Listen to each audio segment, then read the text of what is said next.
Hello Learning Lines.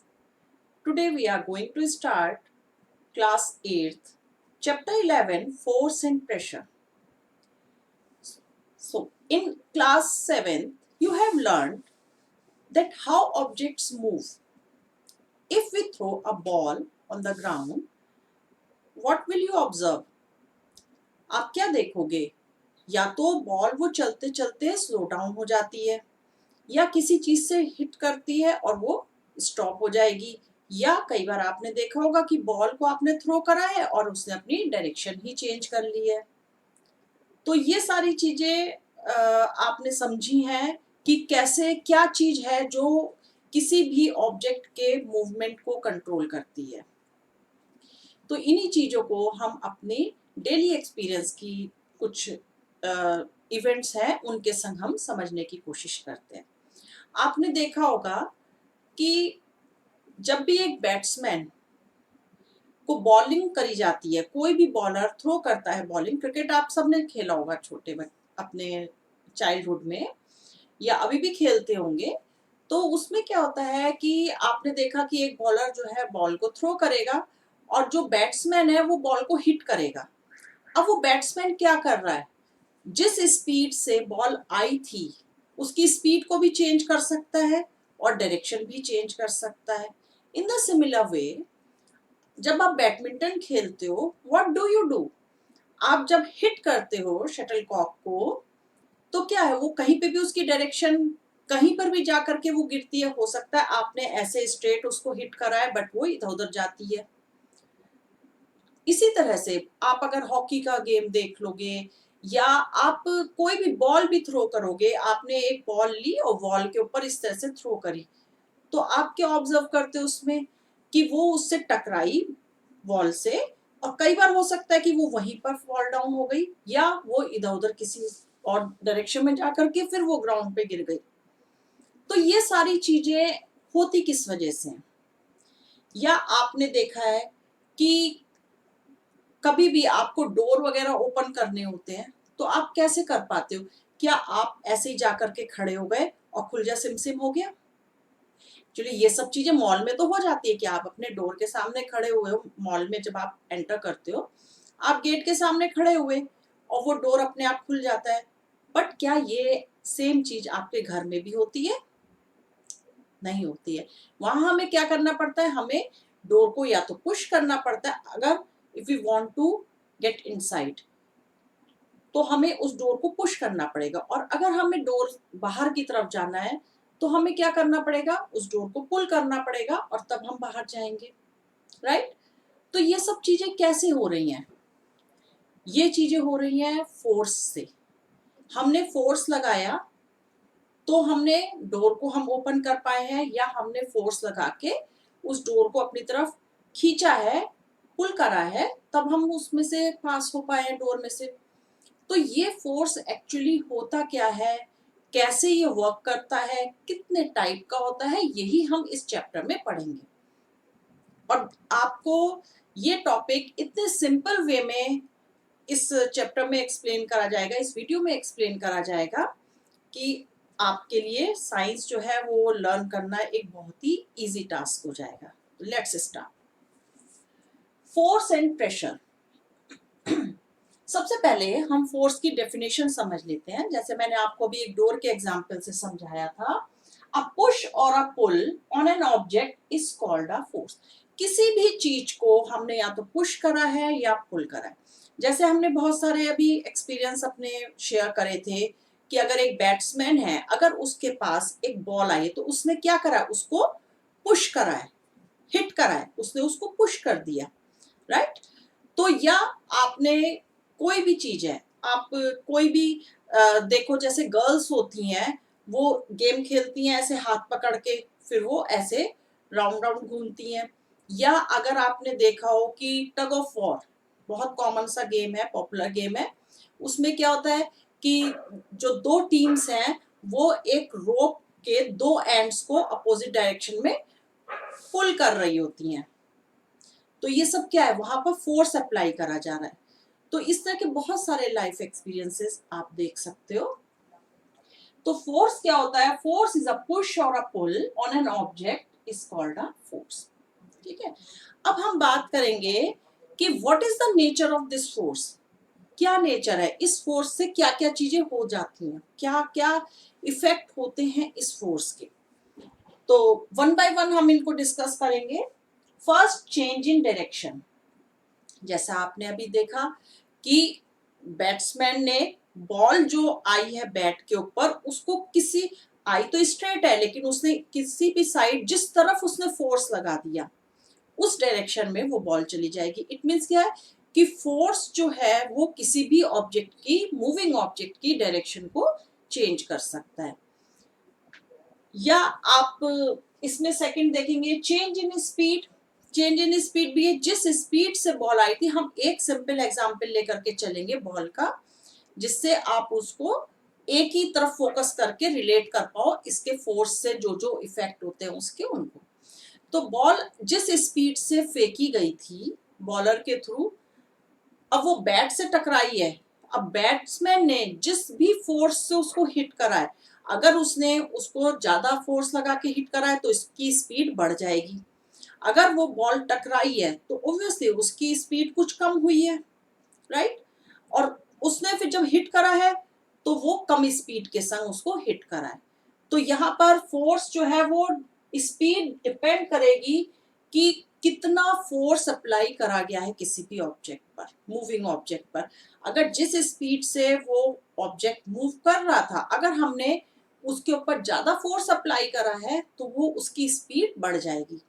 और अगर जिस स्पीड से कोई भी ऑब्जेक्ट मूव कर रहा है और हमने हल्का सा प्रेशर, हमने हल्का सा फोर्स उसके ऊपर लगाया है, तो उसकी स्पीड, उसकी जो प्रीवियस स्पीड है उससे डिक्रीज होगी। थर्ड हम देख लेते हैं, change in state of motion. State of motion क्या होता है? देख, कोई भी ऑब्जेक्ट है, स्टेट ऑफ मोशन को हम समझते हैं speed of an object and direction of an object, movement of the object, कि किस डायरेक्शन में ऑब्जेक्ट ने मूव करा है when we applied a force.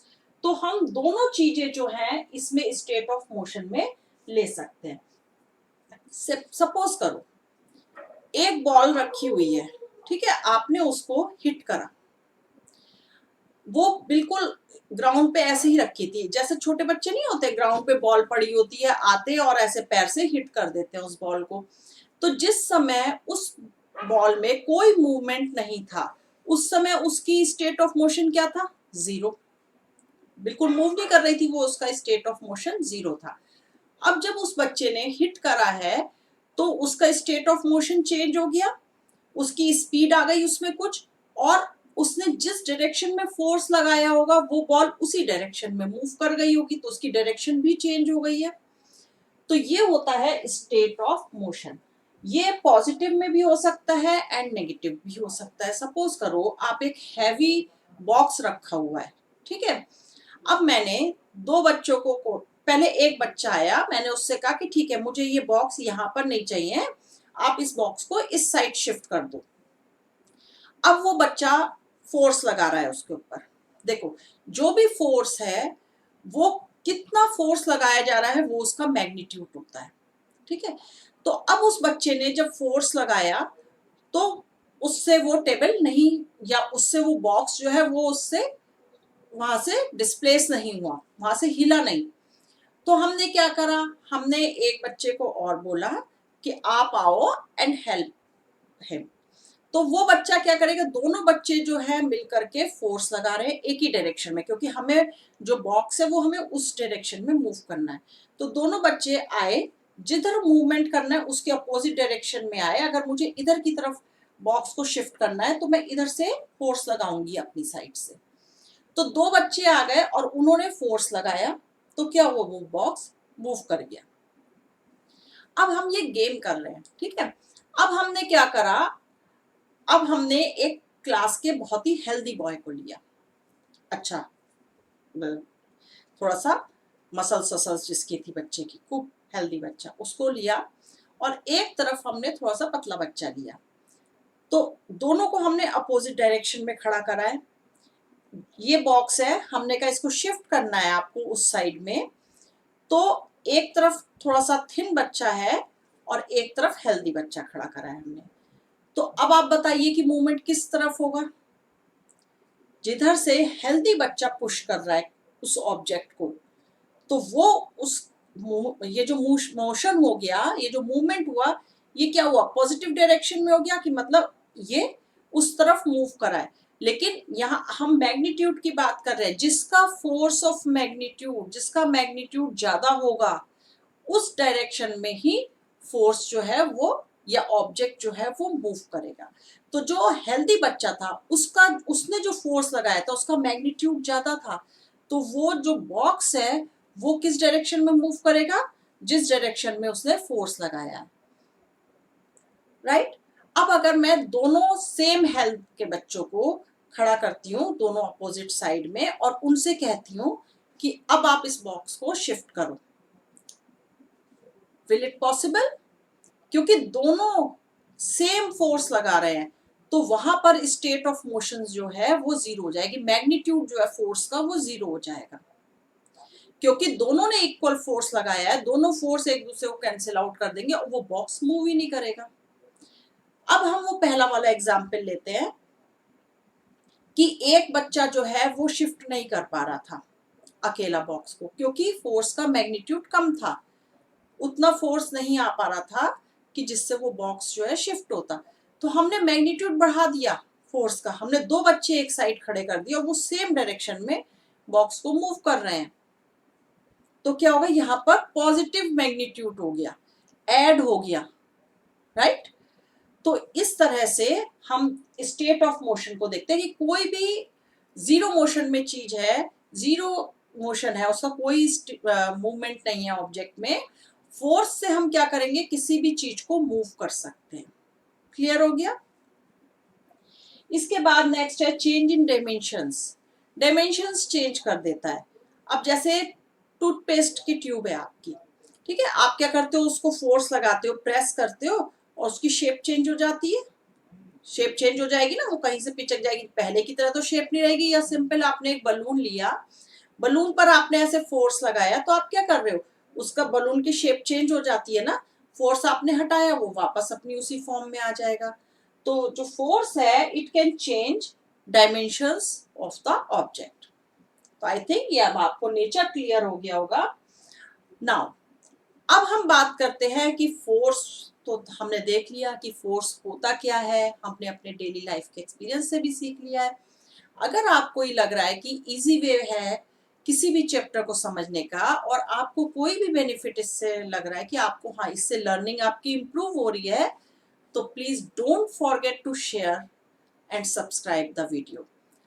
Okay, तो अब हम बात करेंगे कि टाइप्स ऑफ फोर्स, कितने टाइप के फोर्स हो जाते हैं। हमने फोर्स की डेफिनेशन समझ ली है, हमने फोर्स का नेचर समझ लिया है, कि फोर्स से हमने डिफरेंट एग्जांपल्स समझ लिए हैं जो हम डेली लाइफ में देखते हैं।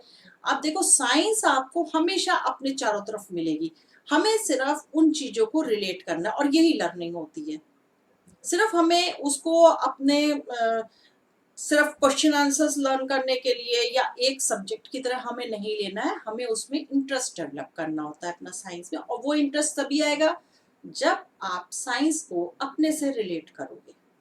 और वही मैं आपको इस वीडियो में करा रही हूँ, मैं अपने लेक्चर्स में वही कराती हूँ कि बच्चों को मैं साइंस से रिलेट करती हूँ, तो उसमें क्या है, आपका इंटरेस्ट बढ़ता है। इसके बाद हम देखेंगे कि कितने टाइप के फोर्स होते हैं। फोर्स बच्चों टू टाइप के होते हैं, contact force and non contact force. Contact का मतलब क्या है? कि टच में आना। ये हमेशा ध्यान रखेंगे कि जो फोर्स होता है उसके लिए, जब भी किसी बॉडी पर फोर्स लगेगा तो उसके लिए दो ऑब्जेक्ट्स को कांटेक्ट में आना जरूरी है। जब आप सपोज करो, मैं इस पेन को फेंकना चाहती हूँ, I want to throw this pen, तो क्या होगा? मेरे पास एक मेरा हैंड है और एक पेन है जिसको मैं फोर्स लगा के फेंकूंगी, तो दो ऑब्जेक्ट्स जरूरी होते हैं एक दूसरे के कांटेक्ट में आने के लिए। तो ये तो मोस्टली होता है, लेकिन कुछ फोर्सेस ऐसे भी होते हैं कि जहां पर दोनों बॉडी को कांटेक्ट में आने की जरूरत नहीं होती है, वो दूर से ही फोर्स अप्लाई कर सकते हैं। लेकिन फिर भी two objects must be there, कि एक फोर्स अप्लाई कर रहा है एंड दूसरा उस फोर्स को फील कर रहा है, राइट? तो first is contact force. Contact force में हम देखेंगे muscular force and frictional force. Muscular नाम से ही आपको समझ में आ रहा होगा कि कुछ मसल्स वाला काम इसमें हो रहा है। एंड फ्रिक्शनल, फ्रिक्शनल आपके लिए एक नई टर्म है। मैं इंडिविजुअली अभी ये सारी टर्म्स आपको एक्सप्लेन करूंगी विद एग्जांपल। अभी हम पहले मेन इसकी हेडलाइंस देख लेते हैं। इसके बाद है non contact force. Non contact मतलब जब दो ऑब्जेक्ट्स बिना पास में आए एक दूसरे को फोर्स, एक बॉडी का फोर्स दूसरा जो ऑब्जेक्ट है वो फील कर रहा है बिना कांटेक्ट में आए। ये चीज आपको हमेशा ध्यान रखनी है कि फोर्स का मैग्नीट्यूड फील करने के लिए there should be two objects, right? तो नॉन कांटेक्ट फोर्स होता है मैग्नेटिक, समझ गए होंगे आप कि कुछ मैग्नेट से रिलेटेड है। इलेक्ट्रोस्टैटिक, ये आपके लिए नया टर्म है। एंड ग्रेविटेशनल, आई थिंक ये भी एक नया टर्म ही आपके लिए होगा। तो हम इनको अब इंडिविजुअली अपना डेली लाइफ एक्सपीरियंस से हम लिंक करके समझेंगे कि व्हाट दे आर। तो जब तक आप इसको फटाफट से नोट डाउन कर लीजिए या स्क्रीनशॉट ले लीजिए, उसके बाद हम इंडिविजुअल एक एक फोर्स की स्टडी करते हैं। तो अब हम डिटेल में देख लेते हैं। अब हम डिटेल में देखते हैं, एक एक फोर्स को अलग अलग इंडिविजुअली पढ़ेंगे। First is muscular force, a force resulting due to the action of muscles is known as muscular force. क्या मतलब हुआ इसका? देखो मैं सामने से हटती हूँ, आप डेफिनेशन देखो। A force resulting due to the action of muscles is known as muscular force. जो फोर्स हमारी मसल्स, हम कुछ अपने मसल्स के थ्रू वर्क कर रहे हैं और उसकी वजह से वो फोर्स लग रहा है। बहुत ही सिंपल, कैसे हम रिलेट करेंगे खुद से? आप स्कूल बैग उठा रहे हो, तो आपने क्या करा? आपने जब स्कूल बैग को लिफ्ट करा है तो आपकी मसल्स ने वर्क करा है ना? या आप कुछ बुक्स वगैरह उठा करके इस जगह से दूसरी जगह पर प्लेस कर रहे हो, तो क्या हो रहा है? आपकी मसल्स वर्क कर रही हैं। या कोई बच्चा या कोई भी मैन वुमेन कोई भी बकेट उठाते हैं पानी से भर के, तो हम लोग क्या कर रहे हैं? वहां पर मसल्स हमारे काम कर रही हैं, वहां पर हम मस्कुलर फोर्स अप्लाई कर रहे हैं। वेल से पानी निकाला जाता है, कुएं से पानी निकाला जाता है, मस्कुलर वर्क हो रहा है वहां पर, राइट? ये तो हो गया जो हम नॉर्मली देखते हैं। आपको पता है हमारे इंटरनल पार्ट्स भी जो है वो मस्कुलर फोर्स अप्लाई करते हैं। जब भी डाइजेशन का प्रोसेस होता है, आप क्लास 7 में पढ़ के आए हो, डाइजेशन का जो प्रोसेस होता है उसमें हमारी एलिमेंट्री कैनाल जो है उसमें आप देखोगे ईसोफेगस हो गया, वो क्या करता है? वो फोर्स लगाता है जो भी फूड हमने च्यू करा है माउथ में उसको स्टमक तक भेजने के लिए, वहां पे मूवमेंट होता है इस तरह से, राइट? तो वो मूवमेंट क्या है? वो मसल्स हैं, सारी मसल्स फोर्स लगा रही हैं जिसकी वजह से जो फूड है वो हमारा स्टमक तक जाता है। स्टमक में क्या होगा? स्टमक भी फोर्स लगाता है, इस तरह से मूवमेंट होता है, चर्न करता है फूड को, तो वहां पर भी क्या हो रहा है? मस्कुलर फोर्स अप्लाई हो रहा है। तो मस्कुलर फोर्स इन शॉर्ट, सब चीज आपसे रिलेट हो चुकी है। मस्कुलर फोर्स क्या हुआ? कि जो भी हमारी मसल्स कर रही है किसी भी चीज को, दैट इज आप किसी बच्चे को पुश कर रहे हो, this is muscular force, right? तो मस्कुलर फोर्स जो है वो हमारी मसल्स जो अप्लाई करती है, that is muscular force. Second one is frictional force and we are studying here contact force. These are the two type of contact force. Muscular force क्यों contact force है? क्योंकि दो बॉडी कॉन्टैक्ट में आ रही हैं। जब मैं बैग को लिफ्ट कर रही हूं तो बैग जो है वो मेरे से टच कर रहा है, बैग को मैंने टच करा हुआ है। अगर मैं बकेट उठा रही हूँ पानी से भरी हुई, तो बकेट को मैंने टच करा हुआ है, तो वहां पे कांटेक्ट हो रहा है, दो बॉडीज का आपस में कांटेक्ट है। Next is frictional force. Frictional force की डेफिनेशन समझ लीजिए, the force responsible for changing the state of motion of an object is the force of friction या फ्रिक्शनल फोर्स, बात एक ही होती है। तो वो फोर्स जो हमने स्टेट ऑफ मोशन समझ लिया था कि फोर्स कैसे रिस्पॉन्सिबल है किसी भी ऑब्जेक्ट की स्टेट ऑफ मोशन को चेंज करने के लिए। तो ये जो काम करता है ये करता है फ्रिक्शनल फोर्स, और ये भी कांटेक्ट फोर्स होता है क्योंकि दो ऑब्जेक्ट्स का कांटेक्ट में आना जरूरी है यहाँ पर। अब हम समझते हैं कि किस तरह से आपने देखा कि बॉल को थ्रो करा, थोड़ी देर बाद वो स्लो डाउन हो जाती है और फिर उसके बाद रुक भी जाती है। तो ये कैसे हुआ, किसने स्पीड को स्लो डाउन कर दिया? हमने तो एक फोर्स लगा करके भेजा था बॉल को, तो किसने उसको स्लो डाउन करा? It is friction. फ्रिक्शन ने, फ्रिक्शन देखो पॉजिटिव भी होता है और नेगेटिव भी होता है। पॉजिटिव तो नहीं होगा, फ्रिक्शन जो है हमेशा स्पीड को जो है वो कम करता है। जो फ्रिक्शन है वो हमेशा किसी भी मूविंग ऑब्जेक्ट की स्पीड को कम करेगा। और ये ध्यान रखना है, ये इसमें मैं आपको एक की पॉइंट बता रही हूं कि जब भी कोई ऑब्जेक्ट इस डायरेक्शन में मूव करेगा तो फ्रिक्शन हमेशा ऑपोजिट डायरेक्शन में लगेगा। ये आपको ध्यान देना है कि when we are moving in this side, friction will applied on the opposite direction. तो इससे क्या होगा कि ये उस मूविंग ऑब्जेक्ट को फोर्स लगा रहा होता है उसके ऊपर और उसकी स्पीड को कम करता है। और ये हमारे लिए बहुत ही बेनिफिशियल होता है, फोर्स ऑफ फ्रिक्शन। एक मैंने एग्जांपल आपको बता दिया, बॉल चल रही है, ठीक है, बॉल ग्राउंड पे रोल डाउन कर रही है और उसकी स्पीड कम हो गई, तो ये एक फ्रिक्शन की वजह से। आपने देखा होगा या हो सकता है कुछ बच्चों ने आप में से करा भी हो, साइकिल का जो व्हील है उसको जब हिट कर रहे हैं स्टिक से, तो आप उसमें क्या कर रहे हैं, वो कभी स्पीड उसकी कम हो रही है कभी ज्यादा हो रही है, और अगर आपने उसको छोड़ दिया, उसको हिट नहीं करा, तो क्या होगा, वो धीरे धीरे स्लो डाउन होगा और वो टायर गिर जाएगा। तो यहाँ पर कौन सा फोर्स जो है वो वर्क कर रहा है, दैट वो है फोर्स ऑफ फ्रिक्शन या फ्रिक्शनल फोर्स। ठीक है। इसी तरह से जब आप मॉल में जाते हो और बहुत स्लिपरी, वहां पे आपने देखा होगा कि मॉल्स में तो बहुत ही स्लिपरी फ्लोर्स होते हैं, तो आप वहां पे अगर तेज रन करोगे तो क्या होगा, यू विल स्लिप डाउन।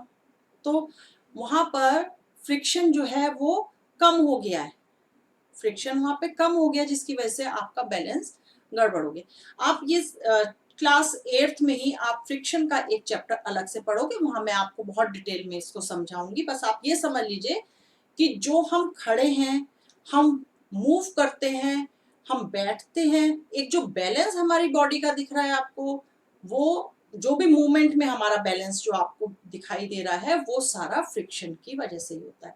और फ्रिक्शन हमेशा मूवमेंट जिस डायरेक्शन में बॉडी का हो रहा है उसकी अपोजिट डायरेक्शन में लगता है, और ये स्पीड को हमेशा स्लो डाउन करता है। क्लियर हो गया? तो ये जल्दी से आप इसकी डेफिनेशन नोट कर लीजिए, इसके बाद हम लेंगे non contact forces.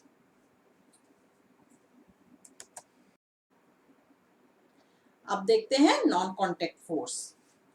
Non contact force में हमने पीछे देखा था, first is magnetic force.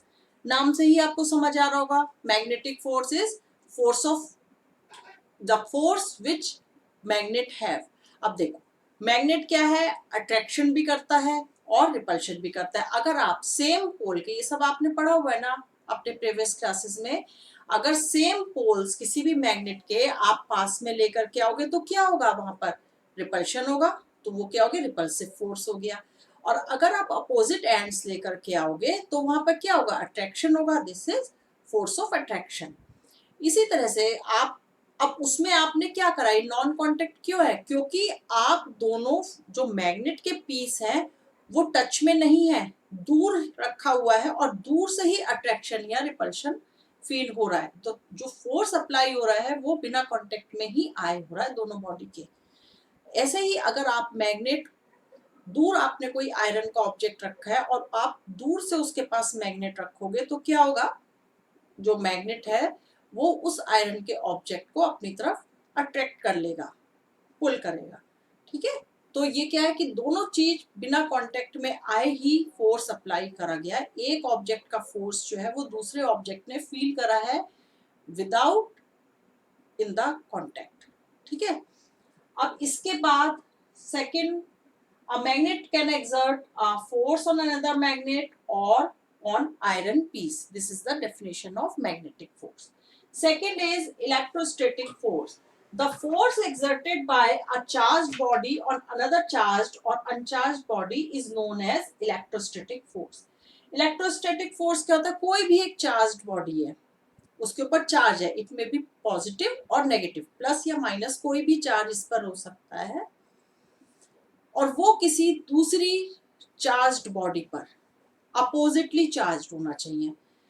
Opposite charge ही तो अट्रैक्ट करते, सेम जो है मैग्नेटिक उसकी तरह, ये मैग्नेटिक फोर्स की तरह, जैसे मैग्नेट्स का होता है कि सेम चार्जेस जो है वो रिपेल करते हैं और अपोजिट चार्जेस अट्रैक्ट करते हैं।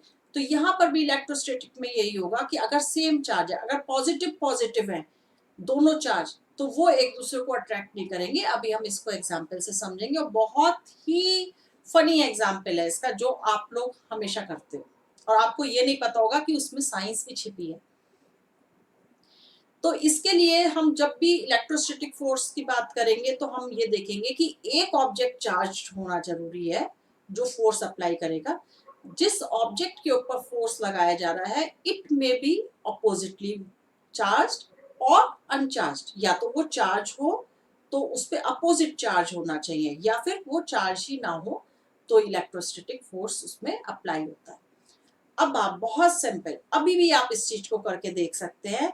अगर आपके पास अभी भी एक स्केल रखा हुआ प्लास्टिक का, जो स्केल आप यूज करते हैं, उसको रब करो अपने हेड पर आपने उसको रब करा और आपने पेज छोटे छोटे पीसेस कर लिए पेपर के। अब आप उसको उसके पास रखो, व्हाट विल यू सी कि the scale will attract the pieces of paper. तो ये क्या हुआ? ये हुआ आपका इलेक्ट्रोस्टैटिक फोर्स।